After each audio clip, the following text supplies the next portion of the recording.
The day I got called into my boss's office, I had just finished the last walkthrough on a project 3 years in the making. 47 floors, mixed-use development, the kind of job that defines a career.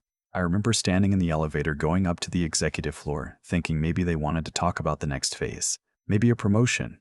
I'd been with Harrington Construction Group for 11 years. I knew every subcontractor, every inspector, every city permit clerk by first name. My boss was already seated when I walked in. He didn't stand, didn't offer a handshake. He had a manila folder in front of him and he slid it across the desk the way you'd slide a menu to someone you didn't want to wait on.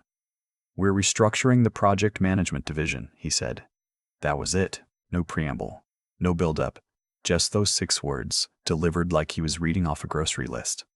I looked at the folder. Termination agreement, 2 weeks severance, a place for my signature at the bottom. Effective when? I asked. End of business today. I sat there for a moment. 11 years. I'd overseen 14 major projects for this company. The Harrington Tower job alone, the one I just wrapped, had come in 4% under budget on a $97 million build. I had done that. My team had done that. My team had done that. I didn't yell. I didn't flip the folder back at him. I picked it up, told him I need time to review it with my attorney, and walked out. The elevator ride down felt longer than it ever had before. I should tell you a little about how I got to that moment, because it matters. My name is Len. I'm 51 years old. I spent the first decade of my career working for smaller regional contractors in the Southeast, doing everything from ground-up commercial builds to renovation work on historic properties. I was good at what I did. Methodical, detail-oriented, the kind of project manager who reads the full contract before signing anything. A habit I picked up early from a mentor who told me the devil doesn't live in the details. The devil is the details. I joined Harrington Construction Group when I was 40. The company was privately held, run by a second-generation owner whose father had built it from a 2-truck operation into a regional powerhouse. The son, my direct boss, the man who handed me that folder, had taken over about 5 years before I arrived. His name was Thomas, not Tom. Thomas. He made that distinction clear at every introduction. Thomas had an MBA and a habit of reorganizing things that didn't need reorganizing. He liked bringing in outside consultants, rebranding internal processes with new acronyms, and holding quarterly retreats where we talked about alignment and synergy for 2 days straight. I tolerated all of it because the work itself was real. The buildings were real. The problems I solved every day were real. The Harrington Tower project was assigned to me about 3 years before I got terminated. It was a mixed-use high-rise in downtown Charlotte, residential units on the upper floors, commercial and retail on the lower, underground parking, the works, the kind of project that required constant coordination between architects, structural engineers, mechanical contractors, city officials, lenders, and the client's own development team. It was also, in the final stretch, where I started noticing things that didn't add up, not on the construction side. My numbers were clean. On the corporate side, about 8 months before completion, I started getting unusual requests from the finance team. At first, it was small things. Could I recategorize certain labor costs from direct project expenses to general overhead? Could I move some equipment rental charges to a different cost center? Each request came with a reasonable-sounding explanation. Tax optimization, year-end adjustments, standard accounting practice. I pushed back gently on a few of them. I'd CC'd my supervisor on most of the exchanges. Then the requests stopped coming to me directly and started going straight to my site accountant, a sharp woman named Ellen who had worked with me for 6 years. She came to me one afternoon looking uncomfortable. "They're asking me to reclassify about $2.3 million in subcontractor invoices," she told me. "Move them off the Harrington Tower cost report and into a general infrastructure account." "What general infrastructure account?" I asked. She showed me. It didn't correspond to any active project I recognized. "Don't do it yet," I said.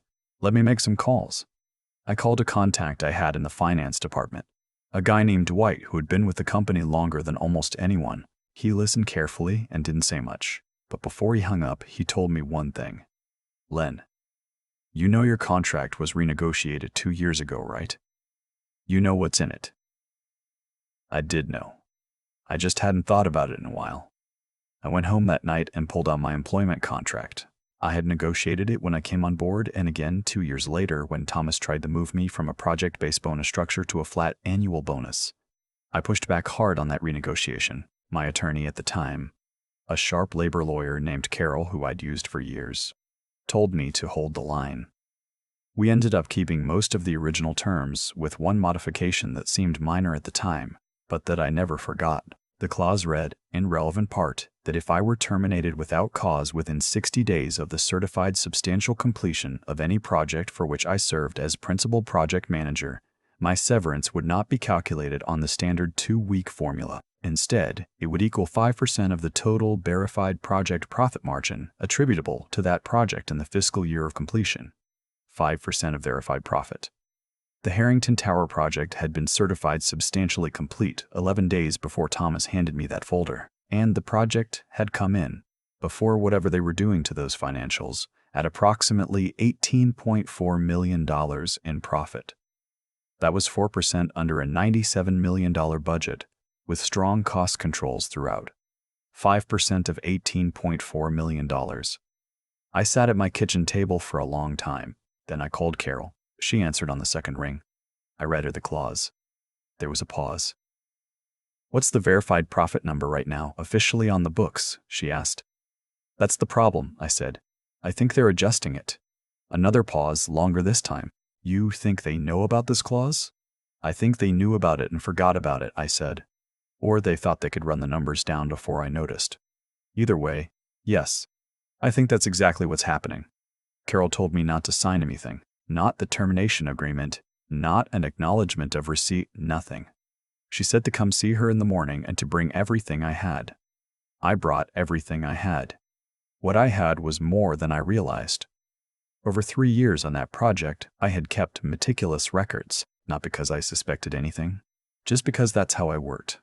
Weekly cost reports, change order logs, email chains with the finance team going back 18 months, the original subcontractor invoices that Ellen had flagged, photographs of signed delivery receipts, a running spreadsheet I updated personally every Friday. Carol reviewed everything with a forensic accountant she trusted.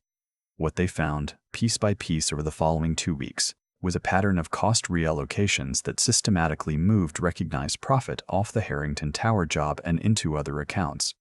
Accounts that either had no profit basis or that were deliberately structured to obscure the origination of the funds. In plain English, they were hiding how profitable the project really was, and if they could show the project had only, say, $3 million in profit instead of $18 million, then my 5% clause would yield $150,000 instead of $920,000. The difference wasn't minor. The difference was the whole game. Carol put together a demand package that included the original cost reports, the financial audit trail showing the reallocations, and a legal analysis explaining why the contract clause was triggered and what the correct profit figure should be. She sent it to Harrington's general counsel on a Tuesday morning. By Thursday afternoon, we had a call scheduled. I want to be honest about how I felt during those 2 weeks. There's a version of this story where I tell you I was cool and calculating the whole time, that I saw it coming and played it perfectly. That's not entirely true. The night after my termination, I lay awake until about 3 a.m., going over everything. 11 years. I had turned down 2 other offers during that time. One from a competing firm that would have paid me significantly more.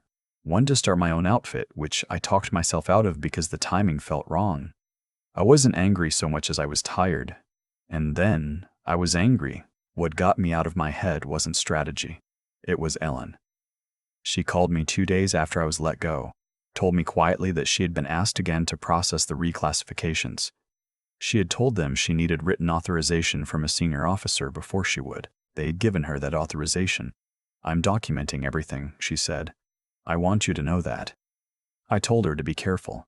I told her that whatever happened, I would make sure she was protected in whatever way I could.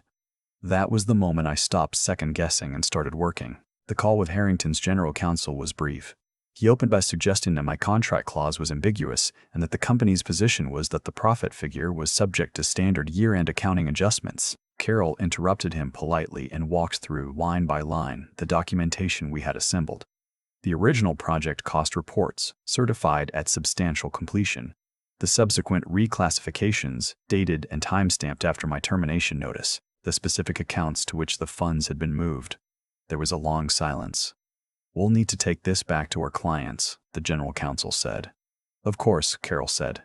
"You have 10 business days before we file." They came back in 6. The offer was $600,000. Carol told me to say nothing and let her counter. She went back with the full calculated amount, 5% of $18.4 million, which worked out to $920,000 plus attorney's fees and a written acknowledgment that my termination had been without cause as defined in the contract. They pushed back on the written acknowledgment, said it was a non-starter. Carol told them the written acknowledgment was not negotiable, because without it, the clause itself could be contested in future arbitration, and we would be prepared to have that conversation in court. They settled in full, $920,000. Written acknowledgement. Attorney's fees covered. I signed on a Friday. I had a direct deposit in my account by the following Wednesday. The part that mattered most to me wasn't the money. It was what I did before I signed.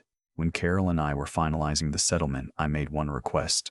I wanted it written into the agreement that Ellen, my site accountant, the woman who had documented everything and refused to falsify records under pressure, would be retained in her position without retaliatory action, and that her role would not be eliminated for a minimum of 18 months. Harrington's counsel tried to say that employee personnel decisions were outside the scope of a settlement agreement.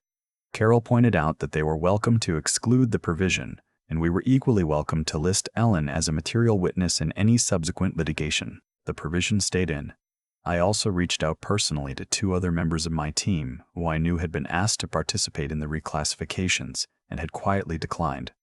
I connected them with Carol in case they ever needed representation. I didn't make a big thing of it. I just made sure they knew someone was watching out for them.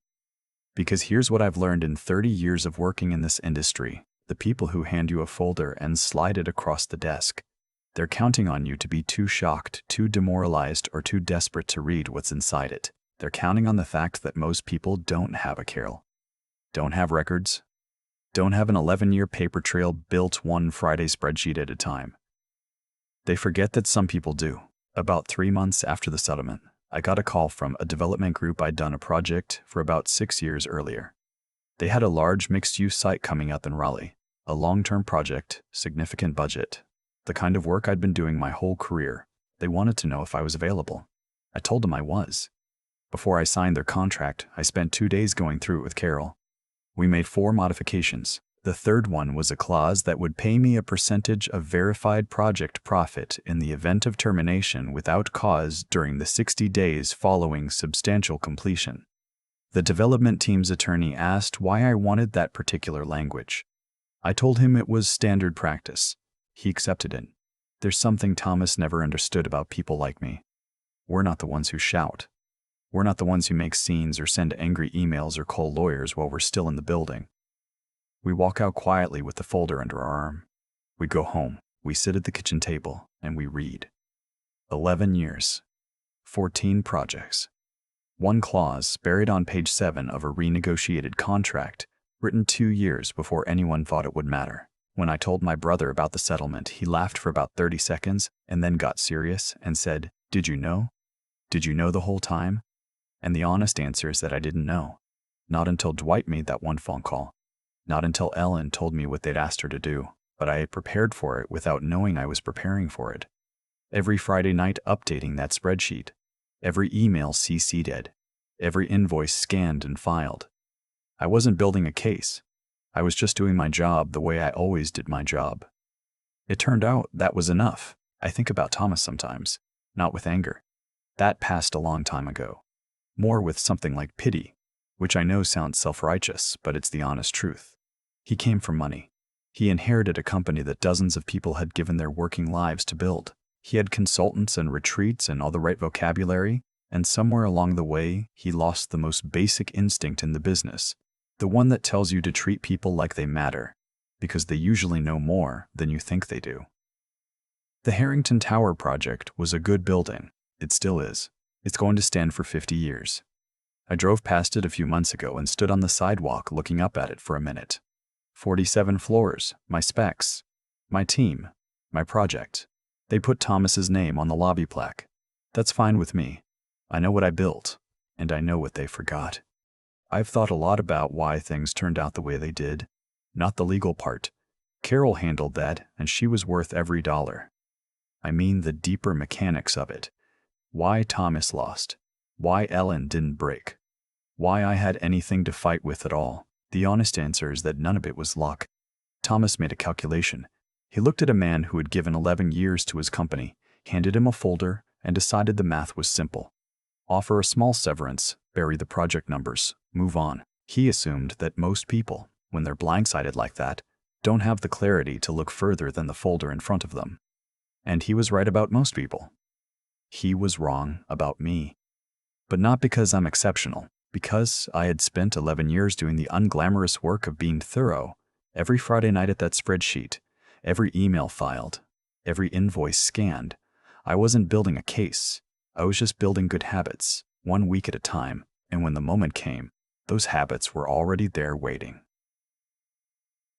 That's the part nobody tells you about integrity. It doesn't announce itself. It doesn't feel meaningful when you're doing it. It's just the quiet decision, made over and over again, to do things right even when no one is checking. Thomas never understood that because he never had to. He inherited something. He didn't build it. And when you inherit without building, you never develop the instinct for what actually holds things together. Ellen understood it. She was asked more than once, with written authorization from people above her, to falsify records. She had every practical reason to do it. She needed her job. She had a family. The pressure on her was real. But she documented everything instead, and then she called me, not because she owed me anything, because she knew the difference between right and wrong, and she wasn't willing to trade that, even quietly, for her own convenience. That kind of steadiness is rare. It's also the kind of thing that compounds over time, the same way bad choices do. What happened to Thomas wasn't punishment from some outside force. It was just consequence. When you build a strategy on the assumption that other people won't notice, won't remember, won't hold the line, eventually you meet someone who does all three. The system worked because I had done the work and Ellen had done the work and Carol knew exactly what to do with what we gave her. That's not fate. That's just cause-meeting effect. I'm 51 years old. I've watched a lot of people over the course of my career choose convenience over honesty, short-term gain over long-term character. Some of them never faced consequences, at least not in any way I could see. I won't pretend otherwise. But what I can tell you is what I've observed about the ones who chose the other way, the ones who kept the records, told the truth under pressure, read the full contract before signing. They tended to have something the other group didn't.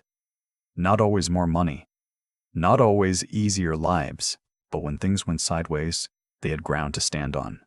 They had something real to return to. That $920,000 mattered. I'm not going to pretend it didn't. But what mattered more was walking into that new job in Raleigh, knowing exactly who I was and how I'd gotten there, knowing that the clause on page 7 of my new contract wasn't optimism. It was earned. I know what I built, and I know what they forgot.